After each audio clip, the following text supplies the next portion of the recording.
清晨时分，当第一道曙光洒落在伊斯坦堡，我们踏上游船，准备开启这趟跨越欧亚的旅程。眼前的博斯普鲁斯海峡不仅分隔了欧亚两大洲，更是连接黑海与马尔马拉海的咽喉要道。两岸的欧亚路桥像是巨龙般横跨其上，车流不息，象征着这座城市的活力与交汇。从海上望去，伊斯坦堡的城市天际线逐渐展开，古老的清真寺尖塔与现代建筑交错林立，各自诉说着过往与现在。此刻，我们正从欧洲大陆驶向亚洲大陆，短短航程便能感受两种截然不同的文化气息。在船上，你可以选择一份道地的土耳其早餐，或是等待抵达亚洲岸，品尝一份悠闲的茶点，享受这独特的双层体验。进入圣索菲亚大教堂，首先映入眼帘的是那巨大而恢宏的圆顶，仿佛撑起了整片天空。这座圆顶的高度与直径都极为可观，展现了拜占庭建筑的巧夺天工。阳光透过拱窗洒落，光影变化迷人。抬头细看，金色的马赛克壁画覆盖在穹顶和高墙上，诉说着不同时代的信仰故事。这些壁画中，圣母玛利亚怀抱圣子的庄严形象，以及其他基督教圣徒的图案，至今仍清晰可见。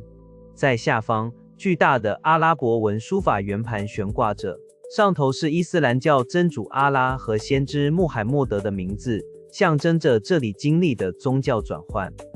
大殿中央悬挂着数盏巨大的青铜灯具，它们垂坠下来，灯光温暖地照亮了整个空间，让这里显得更加神圣庄严。这些设计精巧的灯具，据说是奥斯曼时期增添的，为原本的拜占庭教堂增添了异域风情。从蓝色清真寺步行约5分钟就能抵达圣索菲亚，两个地标近在咫尺，方便安排顺游。建议在清晨开放时段前来，避开大量人潮，才能静心感受这座千年建筑的历史气息。游览圣索菲亚至少需要预留1至2小时，才能仔细欣赏里头的每个细节。离开圣索菲亚后，向北走，不远处就是地下水宫殿，可将这3个重要景点串联成1日游行程。圣索菲亚内部的柱头雕刻和石地板纹理也值得花时间观察，它们见证了数百年来的变迁。伊斯坦堡的天际线上，6根笔直的尖塔在蓝天下巍然矗立，这就是苏丹艾哈迈德清真寺，人称蓝色清真寺。它建于17世纪初，因内部铺满大量蓝色系伊兹尼克瓷砖而得名，展现鄂图曼帝国的精湛工艺。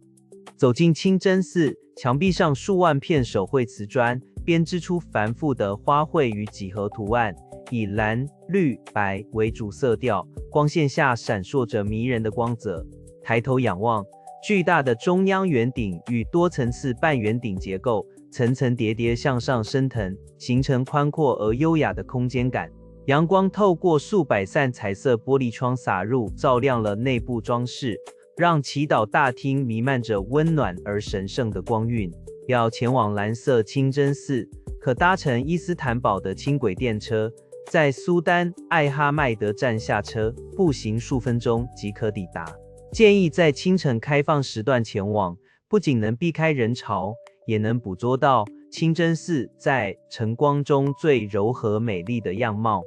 预留至少1小时在此处缓步参观，仔细欣赏那些从地板一路延伸至天花的蓝色瓷砖细节，感受其建筑之美。这座清真寺由苏丹艾哈迈德一世下令建造，与其正对面的圣索菲亚大教堂遥相呼应，各自代表着不同的信仰与时代。清真寺周边的苏丹艾哈迈德广场是伊斯坦堡历史区的核心，散步其中就能感受到浓厚的历史氛围。从蓝色清真寺出来后，步行仅需数分钟即可抵达圣索菲亚大教堂，不妨将两者规划在同一趟旅程中探访。别忘了观察主圆顶底部那些独特的手写可兰经文装饰。踏入伊斯坦堡的地下水宫殿，幽暗中水面倒映着高耸的石柱，营造出既神秘又庄严的气氛。这座巨大的地下水库支撑着数百根来自不同神殿和废墟的石柱，每一根都有其独特的纹理和故事。其中最引人注目的，莫过于2座倒置和侧置的梅杜莎头像筑基，它们的由来至今仍是个谜团。有人说，这是为了避免梅杜莎的石化凝视，也有人相信是纯粹为了让石柱高度一致而倒置。这座水宫殿建于6世纪，主要为当时的拜占庭大皇宫提供水源，展示了古罗马帝国高超的工程技术。地下水宫殿位于伊斯坦堡旧城区，从苏丹艾哈迈德广场步行数分钟即可抵达，周边有多条电车路线经过，建议在清晨开放时段前往，避开人潮，才能静心欣赏水宫殿的宁静与光影变换。一般建议预留1小时左右的参观时间。参观完毕后，走出宫殿，圣索菲亚大教堂和蓝色清真寺都在步行范围内，方便您串联周边景点。水宫殿内光线较暗，拍摄时建议调整相机设定，捕捉其独特的氛围。托普卡帕宫曾是鄂图曼帝国君主的居所与行政中心。走进这座宏伟的宫殿，仿佛踏入了帝国权力的心脏。穿越宫殿的第一庭院，宽阔的绿地和参天古树展现着昔日的庄严气派。搭乘 T1 电车线到古尔哈内站，下车后步行数分钟便可抵达。建议选在清晨开门时来避开日间的人潮。进入第2庭院，这里曾是帝国议会开会的场所，四周的拱廊与建筑风格独特，是拍摄历史感的绝佳地点。珍宝馆是宫殿的一大亮点，收藏着历代苏丹的奇珍异宝，金银器皿、华丽珠宝与精致武器陈列其中。这些文物不仅展现了鄂图曼帝国的财富，也反映出当时高超的工艺技术。每一件藏品都有其独特的历史故事。来到第3庭院，这里相对隐秘，绿意盎然的庭园围绕着苏丹的私人寝宫与图书馆，显得宁静优雅。在第4庭院，视野豁然开朗，从观景台望出去，博斯普鲁斯海峡的蔚蓝水域与对岸的亚洲区建筑尽收眼底。许多苏丹都曾在这里欣赏海峡风光，感受连结欧亚两洲的独特地理位置所带来的雄伟气势。第4庭院内还有如巴格达亭等精致的鄂图曼式建筑，其室内华丽的瓷砖与彩绘天花板值得细细观赏。宫殿范围广阔，建议至少预留1个上午或半天的时间，才能从容地走访所有开放区域。离开宫殿后，步行不远处即可到达伊斯坦堡考古博物馆，那里珍藏着许多古文明的遗迹与文物。最佳的参观时机是春季或秋季，气候凉爽宜人，让您在古老的宫殿中享受漫步的惬意。博斯普鲁斯海峡，这条分隔欧亚大陆的水道，自古以来就是兵家必争之地，也是文明交汇的枢纽。乘船游览是体验海峡风光最佳的方式。从金角湾码头出发，便能展开一场横跨2洲的航程。航程首先会经过欧洲岸，多尔玛巴切宫的华丽建筑群映入眼帘，它曾是鄂图曼帝国的行政中心。继续北行，宏伟的博斯普鲁斯大桥横跨海峡，连接两岸，象征着欧亚文化的紧密相连。位于欧洲岸的鲁梅利堡垒是鄂图曼帝国苏丹穆罕默德2世为攻占君士坦丁堡而建，气势庞树。而在对岸的亚洲区则有安纳托利亚堡垒，与其遥遥相望，2座要塞共同扼守海峡咽喉。亚洲沿岸则能看到众多被称为亚勒的精美木造豪宅，这些别墅至今仍是伊斯坦堡富人的居所。贝勒贝伊宫也是亚洲岸的一大亮点，这座夏日行宫以其典雅的巴洛克风格而闻名。建议搭乘伊斯坦堡的轻轨电车 T1 线，在埃米诺努站下车，码头就在附近，非常方便。游船行程通常有短程或长程选择，建议在傍晚时分搭乘，可以欣赏到夕阳下的海峡风光与城市夜景。上船前不妨先在埃米诺努码头旁品尝一份土耳其烤鱼三明治，体验道地的海港风味。登上加拉达塔伊斯坦堡的壮阔视野在此一览无遗，360度的环绕景观让人惊叹。向北望去，金角湾如同一条闪耀的河流，将欧洲区一分为二，船只点缀其间。转向东边，博斯普鲁斯海峡将欧亚大陆连接，往来船只穿梭其上，连接两岸风光。旧城区的红色屋顶绵延开来，远处可见清真寺的圆顶与宣礼塔，这座塔已在此守望伊斯坦堡数百年。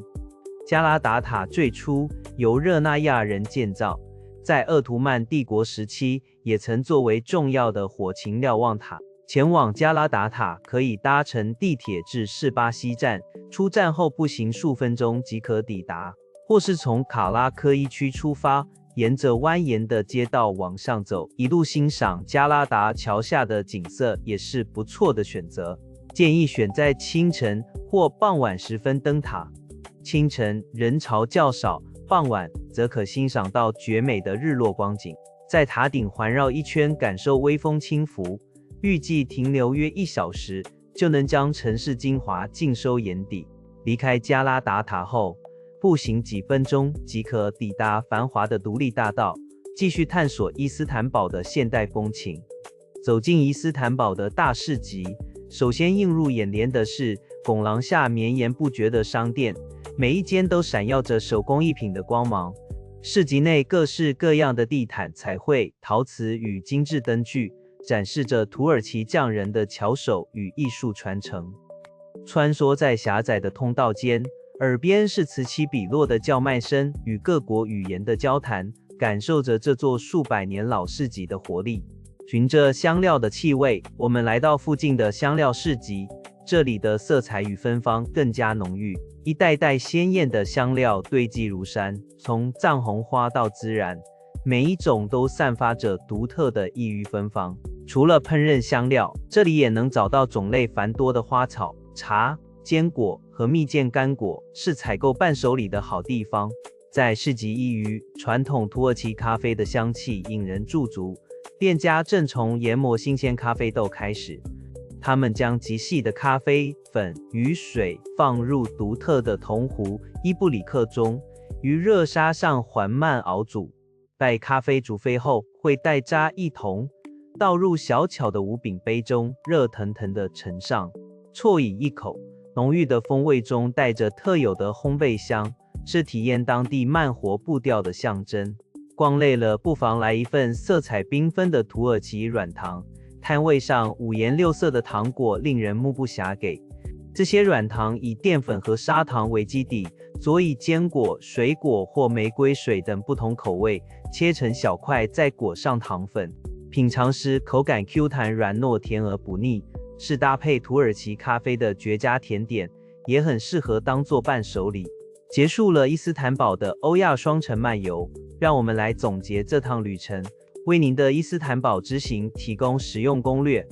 若是规划2日行程，建议第一天着重在老城区的历史风华，探访圣索菲亚大教堂与蓝色清真寺，接着可顺游地下水宫殿，感受其古老壮阔的助听空间，以及托卡比皇宫的鄂图曼帝国岁月。第二天则可穿越加拉达桥，体验新城区的活力，登上加拉达塔，俯瞰博斯普鲁斯海峡风光，沿着独立大道漫步，感受现代土耳其的脉动。傍晚则搭乘游船，欣赏欧亚两岸的城市夜景。时间允许，可以将大市集与香料市集纳入行程，感受当地独特的购物文化与缤纷色彩。在交通方面，购买一张伊斯坦堡卡是游览城市的最佳选择，可储值使用于所有大众运输工具、电车、地铁与渡轮。网络发达，规划动线时可多加利用这些高效且价格实惠的交通方式，